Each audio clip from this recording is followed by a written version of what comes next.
धर्म के आधार पर आरक्षण यह असंवैधानिक है। बाबा साहब भीमराव अम्बेडकर जी ने भारत की संविधान सभा में इसका पुरजोर विरोध किया था,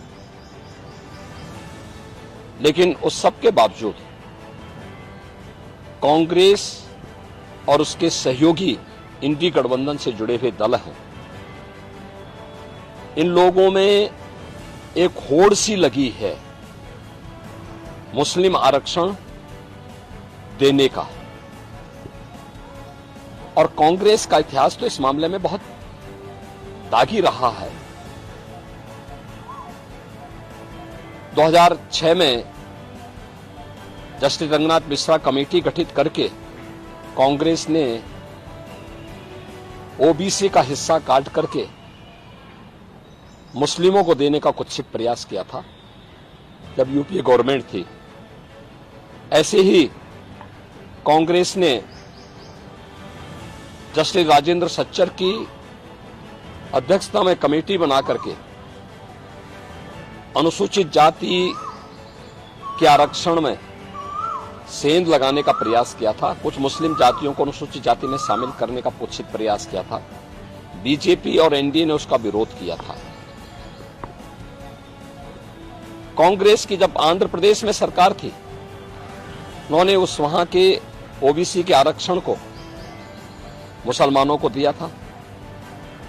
कांग्रेस की कर्नाटक सरकार ने मुसलमानों की सभी जातियों को ओबीसी में शामिल करके ओबीसी के आरक्षण में सेंध लगाया है। वेस्ट बंगाल के अंदर टीएमसी ने 2010 में 118 मुस्लिम जातियों को ओबीसी में शामिल करके पिछले 14 वर्ष से लगातार ओबीसी के आरक्षण के अधिकार पर उन्होंने पूरी तरह एक प्रकार की डकैती डाली है। हम धन्यवाद देना चाहेंगे कोलकाता हाईकोर्ट को, जिन्होंने टीएमसी के इस प्रकार के असंवैधानिक कृत्य पर जोरदार तमाचा मारा है और धार्मिक आधार पर आरक्षण असंवैधानिक है बात स्पष्ट कहते हुए उन्होंने सभी मुस्लिम जातियों को इससे बाहर किया है। इसी प्रकार से बिहार के अंदर लालू जी पहले ही बोल चुके हैं कि मुसलमानों को, सभी मुसलमानों को आरक्षण मिलना चाहिए। इसका मतलब आरक्षण कहां से मिलेगा? ये आरक्षण यही ओबीसी और एससी एसटी का आरक्षण में से ये बांट करके मुसलमानों को देना चाहते हैं। और समाजवादी पार्टी तो अपने जन्मजात हिंदू विरोध, अनुसूचित जाति, जनजाति और पिछड़ी जाति के विरोध का नाम ही इन्होंने बना दिया, उसका पर्याय ही बना दिया है।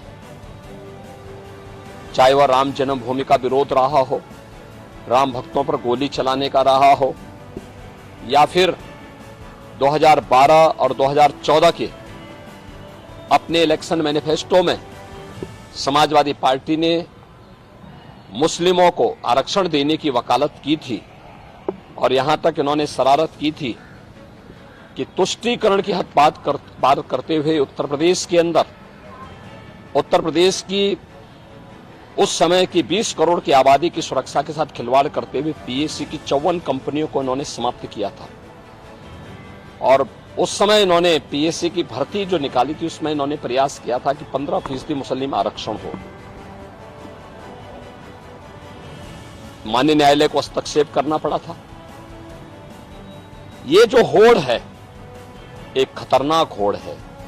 बाबा साहब भीमराव अम्बेडकर ने विरोध किया था इसका, मुस्लिम आरक्षण का, क्योंकि देश धर्म के आधार पर विभाजित हुआ था और उन्होंने कहा था कि धर्म के आधार पर कोई भी आरक्षण देश के अंदर नहीं होना चाहिए। अनुसूचित जाति, जनजाति को आरक्षण भारत के संविधान के द्वारा दिया गया है। मंडल कमीशन की सिफारिशों के आधार पर ओबीसी को आरक्षण का लाभ दिया गया है। Bharatiya Janata party SC ST और ओबीसी के आरक्षण को सुरक्षित रखने के लिए किसी प्रकार के मुस्लिम आरक्षण का विरोध करती है और दूसरा, मुस्लिम आरक्षण असंवैधानिक भी है और अगर इस प्रकार की कुप्रथा को थोपने का प्रयास होगा कि देश की अखंडता के लिए एक चुनौती होगी। महाराज जी, कोई कोटे में कोटा डेवलप कर रहा, क्या इसे अगर ये ऐसा करने में सफल होते हैं तो क्या वर्ग संघर्ष की स्थिति नहीं होगी? जो उनको संविधान के अनुसार आरक्षण मिला है उनका हक मारा जाएगा, तो एक नए संघर्ष की।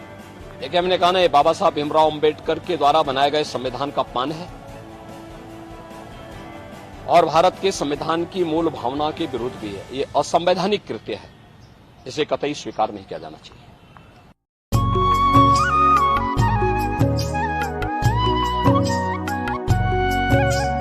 मंजिलों से आगे रास्तों के पार, हाँ हमें भी छूनी है बुलंदियां आसमानों की।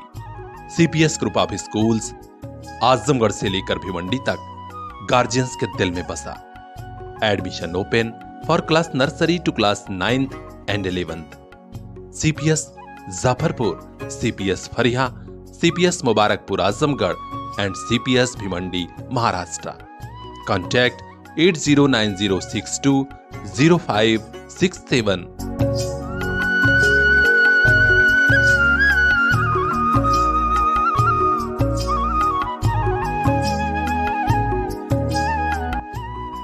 आपका अपना सीपीएस।